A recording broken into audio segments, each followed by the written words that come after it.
The border battle growing in Congress and threatening to upend a bipartisan deal to overhaul our nation's immigration policies.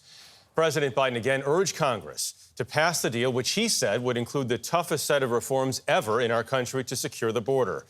But House Speaker Mike Johnson warns the deal brewing in the Senate is likely dead on arrival in his chamber. Some believe the Speaker and other House Republicans are blocking the deal to help Donald Trump win the presidential election. They're criticizing the move as political gamesmanship. Back at the border and way past deadline, Texas says it will not remove razor wire or grant federal agents access to a park along the Rio Grande. We begin our coverage with Christina Ruffini, who is at the White House. Christina, good morning. Good morning, Jeff. Well, former President Trump has been pressuring Republicans in Congress to reject a bipartisan border deal so that he can use it in the campaign against President Biden this fall. But Republicans have, for the first time in a long time, a lot of leverage to get Democrats to the table on this issue.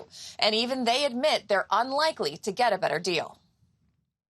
The urgency that many members are bringing to this conversation is clear in the House, in the Senate, Democrats and Republicans. With a bipartisan deal on border security closer than it's been in months. This is the most leverage I've seen Republicans have in terms of getting legal changes to a broken immigration system in a very long time. Opposition from former President Trump is threatening to trip up the legislation within sight of the finish line. I welcome the former president's input here because I don't like this deal.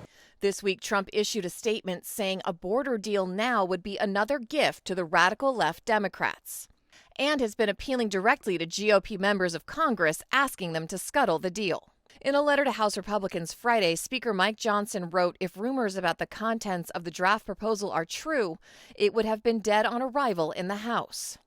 The White House says House Republicans have a choice to make. Whether they want to solve a problem, actually solve a problem like the Senate is trying to do in a bipartisan way, or get in the way and score political points.